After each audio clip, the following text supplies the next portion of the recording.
12월 FOMC 결과가 이제 내일 새벽이면 나오죠. 금리 인하는 기정사실화되고 있는 가운데 연준이 과연 어떤 스탠스를 보일지에 대한 경계감이 큰 상황인데요. 일단 오늘 나온 데이터들은 매파적 인하 전망에 힘을 실어주면서 내년 금리 경로에 대한 불확실성이 더욱 커졌습니다. 네, 여기에 JP모건이 소비자 환경이 약화되고 있다는 발언을 내놓은 것도 전반적인 투자 심리를 위축시켰습니다. 마감상 보면 오늘 다우지수와 S&P 500 지수는 각각 0.38%, 0.09% 하락했고요. 나스닥 지수 홀로 0.13% 오름세 보였습니다. 어제 장 마감 후에 호재가 나오며 시장 분위기를 살릴 줄 알았던 엔비디아도 결국에는 하락세로 마감했습니다. 트럼프 대통령이 중국의 H200칩 수출을 허용했지만 중국이 이에 대한 접근을 제한할 것이라는 보도가 나오면서 주가가 하락한 건데요. 그동안 이어져온 대중 수출 규제가 오히려 중국의 AI 자립을 키운 모양새라는 분석이 재개되고 있습니다. 반면에 알파벳은 이후로부터 새로운 반독점 조사를 받을 것이라는 소식에도 미국 국방부가 제미나이를 정보용 플랫폼에 도입한다고 밝히면서 주가가 1% 넘게 뛰었습니다. 또 애플은 오늘 소폭 상승하다가 결국에는 하락세로 마감했는데요. 다만 블룸버그에 따르면 애플은 하반기 기준으로 기술주 중에서 가장 높은 수익률을 기록 중이라고 합니다. 시총 6위부터도 보면 브로드컴은 오늘도 1.29% 오름세를 기록했고요. 테슬라는 파이퍼 샌들러가 테슬라의 FSD가 감독 없이 운행되는 수준에 매우 가까워졌다면서 호평을 내놓자 주가가 1% 넘게 급등했습니다. 이런 가운데 버크셔 해서웨이는 워런 버핏의 은퇴를 앞두고 대규모 경영진 재편 소식에 하락세를 이어갔습니다. 이어서 그럼 오늘 나온 지표도 보면 고용 시장이 무너지고 있지는 않지만 둔화 추세는 이어가고 있는 것으로 나타났습니다.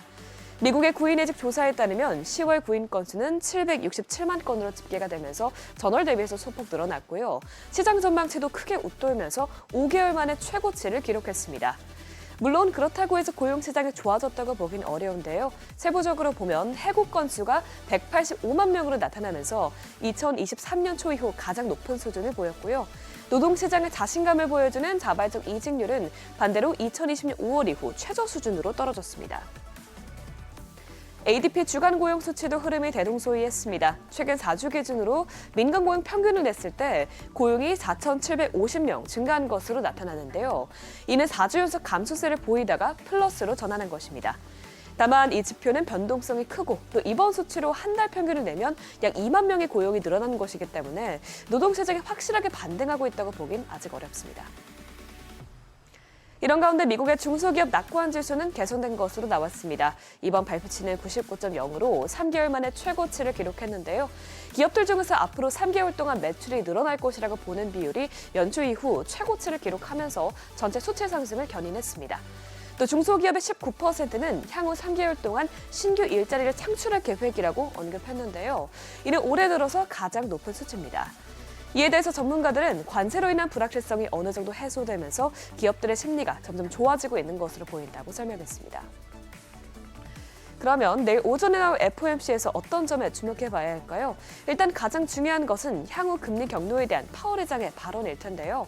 대부분의 전문가들은 현재 파월 의장은 추가 금리 인하의 기준이 높아졌다는 점을 분명히 전달할 가능성이 높을 것이라고 보고 있습니다.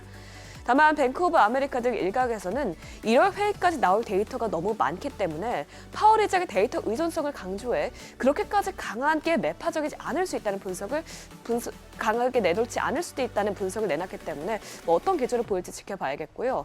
또 점도표를 통해서는 9월에 연준이 내년에 1회 인하만을 반영했는데 이 전망을 고수할지 혹은 상향 조정할지도 관건입니다.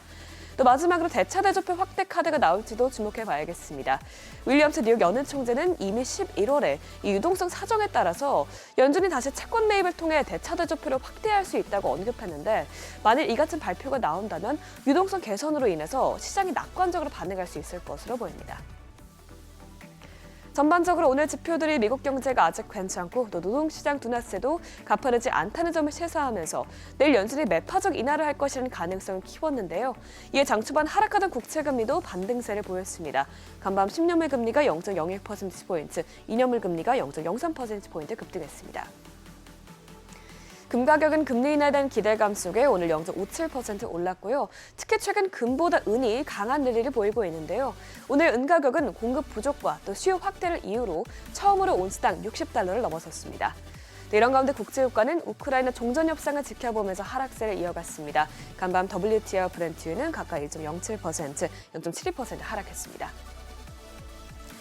비트코인은 최근 이어져온 박스권을 돌파하고 단숨에 9만 4천 달러대까지 올라갔습니다.